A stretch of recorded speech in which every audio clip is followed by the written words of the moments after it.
Hi there, traders. This is Brad Goodwin with the Daily Market Insight for Tuesday, the 11th of April.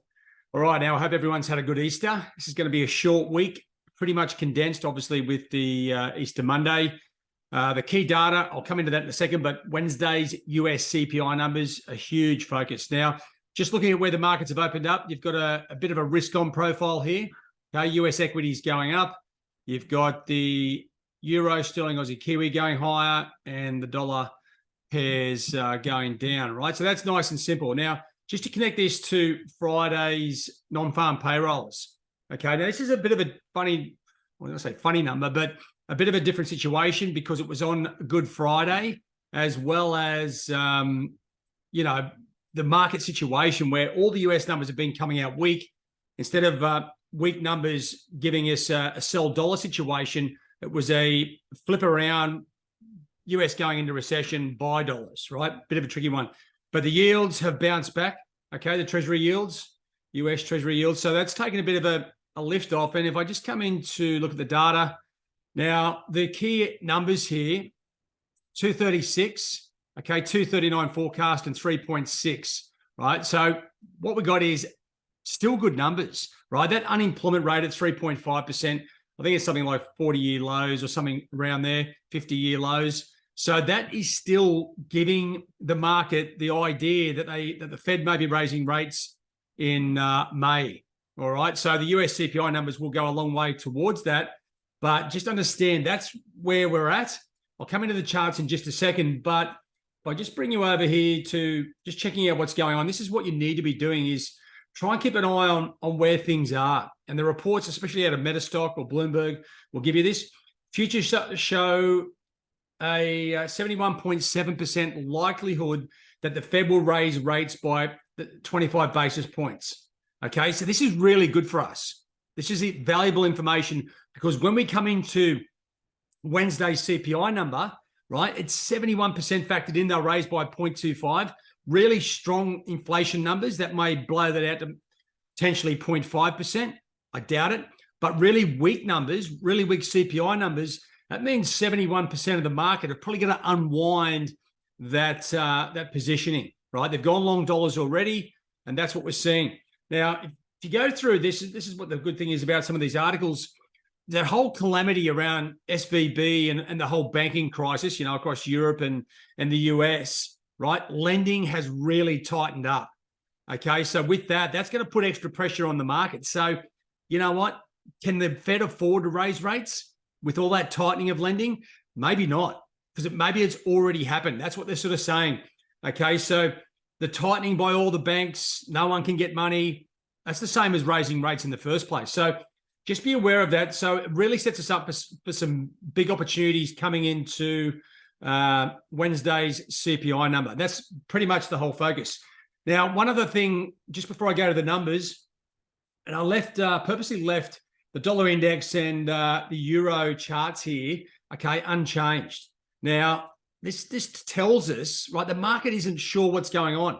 And this is where uncertainty around the Fed is causing issues, right? You get these moves down, up, but it's just chopping through trend lines, okay? There's no clear trend at the moment because the next decision from the Fed is almost a line ball decision. And there's no other central banks really coming out with clear plans at this point. So what that does for us, you just need to be aware of that because we're not seeing the big follow-through moves, okay? Now we're out of Easter, okay? The market will be focusing very closely on what the central banks are saying. So this brings us into the data. Now, to me, I still think the US economy is slowing, but every time it sort of has a knee-jerk down, it sort of bounces back because we get a bit of variable data that doesn't really support the weaker dollar situation, right? So it's a bit of to and fro from here. Now, let me just come back to where you need to be focusing on this week. It's like, if you don't understand this, you really need to go back through the course because the US inflation numbers, this is the most important thing this week, okay? Followed by the FOMC minutes, and that's about 5.5 hours after the inflation numbers. Now, these numbers here, critical for that next move by the Fed in May. Okay, so the market's already potentially factored in a rate hike of 0.25%. Understand what that does for us. if we get a slightly stronger number, okay, they've already gone long. The dollar should rally a little bit, but not massively. But the big risk is weak numbers here. We could see the dollar really sort of race to the downside. So FOMC minutes, all the US numbers to me are pretty important.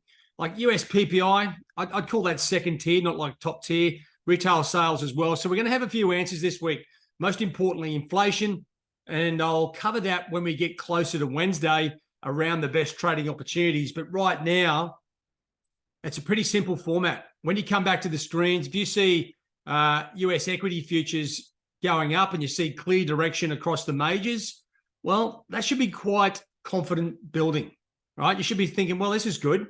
Okay, we got some synergy here between the markets, and that's really good to know as well.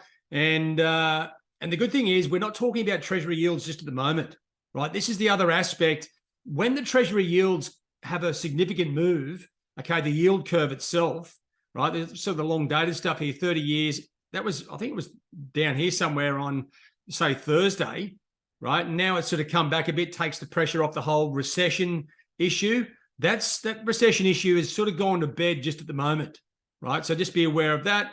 And it leaves us with a bit of a clearer dollar trade coming into Wednesday, right? The inflation numbers, it'll be a classic case. And this is the best thing about the inflation numbers, right? If we get really strong inflation, Fed raises rates, equities get belted. I was going to say crash, but they will go down and vice versa. So it's an easier trade for us with that. So if CPI is strong, buying dollars across the board, and we have plenty of opportunities here to look to be buying dollars. And if I just bring you back to the charts for a sec, dollar Swiss looking super keen. Dollar yen's already sort of left the building.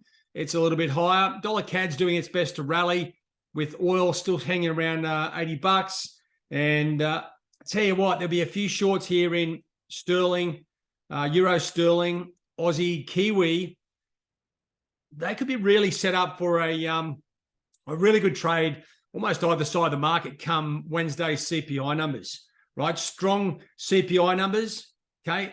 We're going to see a bigger move to the downside. You can see here how the market, right? This is what I'm trying to get across to you guys all the time is you can see like we've got a little bit of a clean out here, right? And we had this previously as well. If I just come over and show you this, right? This is the progression of this trend line.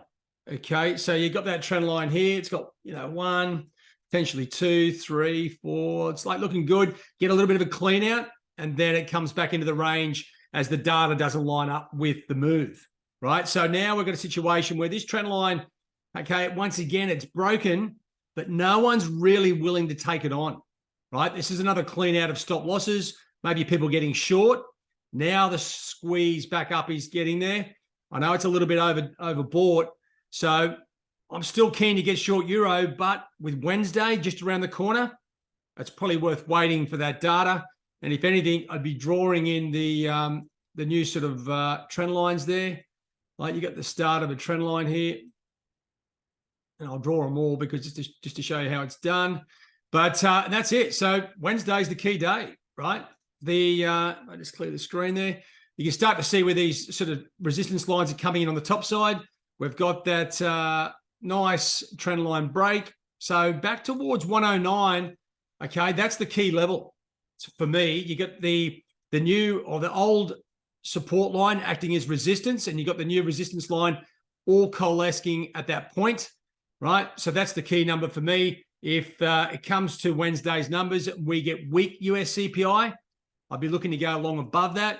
If we get really strong CPI numbers, trying to get in at market depending on where it is. All right, that's pretty much as simple as it gets. All right, guys. Okay, once again, good time after Easter.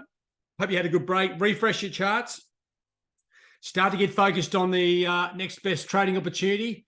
And by far and away, it's the CPI numbers. This is prime time, right? This is all your answers in one release. So make sure you tune in and we'll go from there.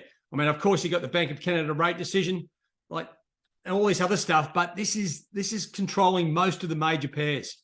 All right, so good luck. And if you're not in touch with us, jump on the 247 Trade Zone. You can get a lot of valuable trading information there from our trading community. All right, guys, have a good one. Cheerio.